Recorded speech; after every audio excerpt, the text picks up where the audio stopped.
They're here. Awesome. I'm excited for the equipment. After last week, when Chris Bartell, who worked security on the ranch for Robert Bigelow more than a decade ago, showed us where a cave entrance in the mesa had mysteriously been covered over, we invited a team of drillers to the ranch to help figure out what the Bigelow team might have wanted to keep hidden. Aaron and his crew from Straight Shot Drilling, they're gonna do some horizontal drilling into the side of the mesa. The way that this horizontal drill works is they're actually gonna go down under the road, under this canal, and then be able to maneuver up and hopefully puncture up into the mesa and see if we find a void there.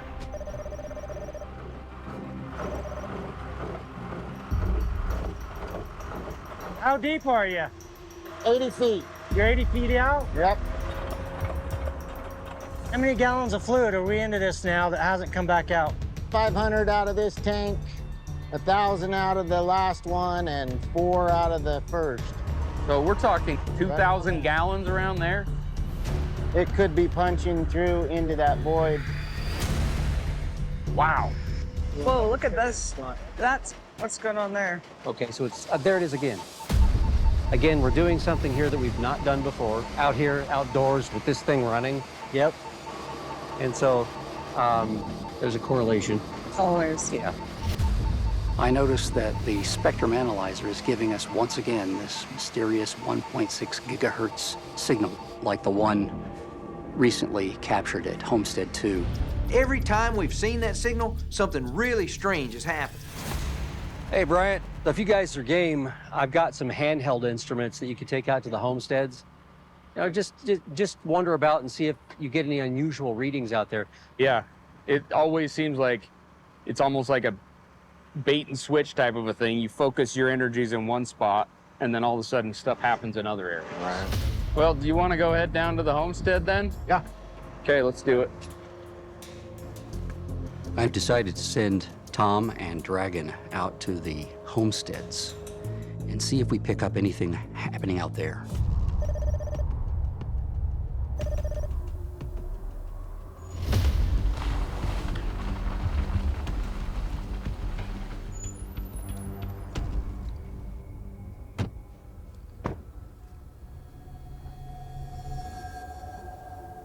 I guess we'll walk around with both the Geiger counter and then you've got the tri-field meter. We'll see if anything strange pops up and keep in touch with them. Yeah. I've also got the lightning detector, and right now it's not measuring anything above background. Okay. Yeah.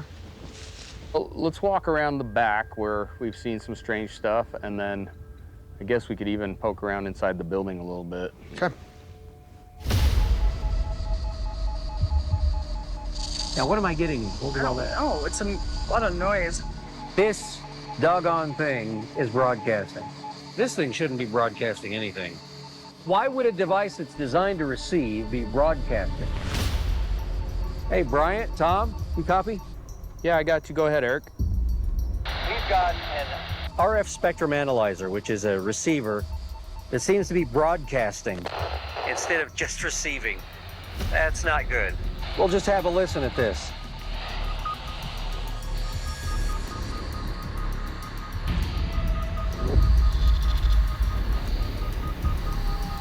Are you okay? No, I just blacked out. Like blacked out. Yeah, it was like all the blood rushed down my brain. This is not okay. Here, help me up. Dude, you're shaking. You want to go? Yeah, let's Okay. go. I can't feel my hand. You like. You can't feel your hand? I can't feel my hand. That's your left arm. It's my left arm. That's scary, dude. I don't. Here, put your arm around me. I don't want to f around with that. Tom Lewis said that he had no feeling in his left arm. I knew it had to be something cardiac related. Hey, you guys, Tom is experiencing stuff. He blacked out, has pain in his arm. Are you serious? Oh. He's taking him straight to the emergency room. I think so. Brian, Candace is right behind you, so you can be watching for her.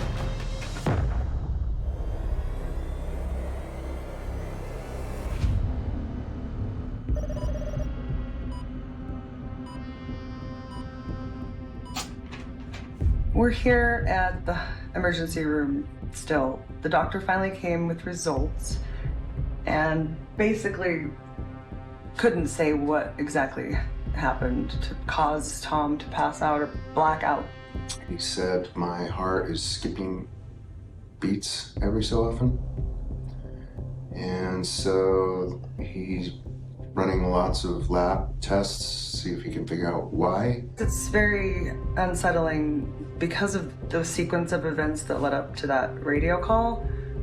For what I was experiencing and the sounds that Eric was sharing with everyone and the way that it starts to, those things don't seem coincidental, just like so many others. There's once again more questions than answers, but at least I'm alive.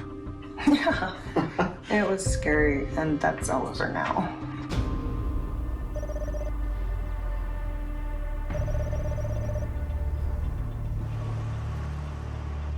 What happened to Tom is serious. The ranch takes a toll on people. But we need to move forward, go back into the hole, and keep drilling.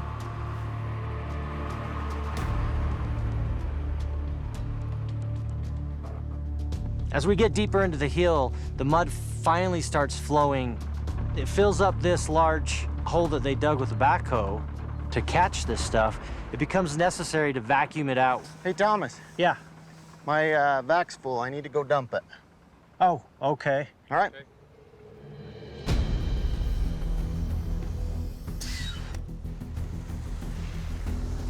You think that'll catch it? Yeah.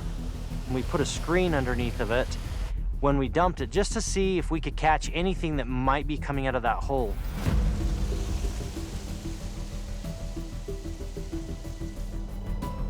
Okay.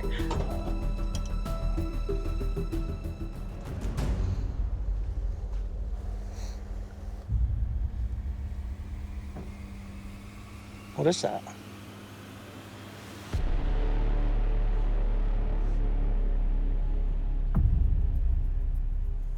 Hey,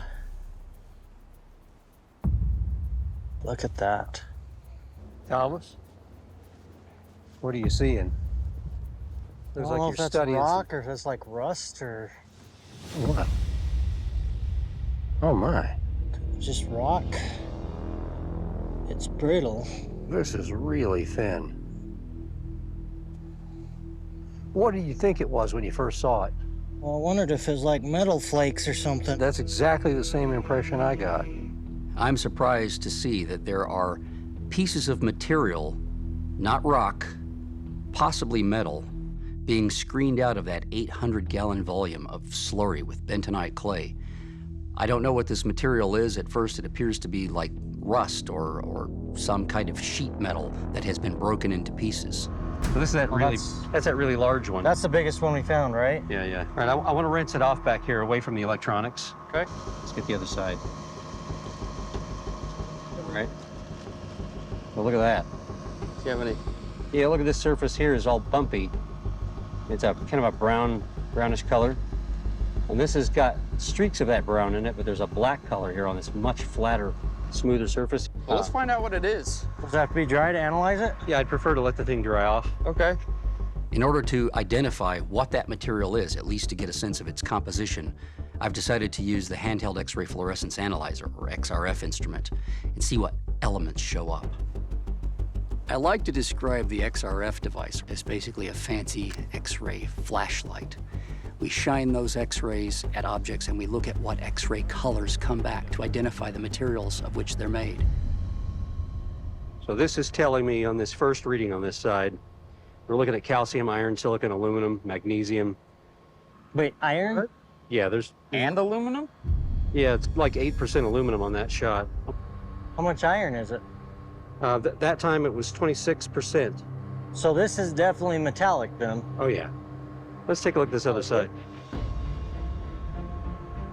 Guys, That number is much different. yeah, this side of this thing is showing up at almost 72% iron. This thing is just straight up metal. This sample is almost solid metal. Wow. What is metal doing coming out of the hill 300 feet in? As the experiments get bigger and better, they also get more dangerous and more hazardous. What are we going to trigger with these bigger experiments? Metal flakes or something. I don't know how this material got inside the mesa. Could it be from an asteroid impact or an alien spacecraft or an underground base? Who knows? But what we do know is whatever this is, it's made up of rare and unusual elements. We need to find out what it's doing here on Skinwalker Ranch.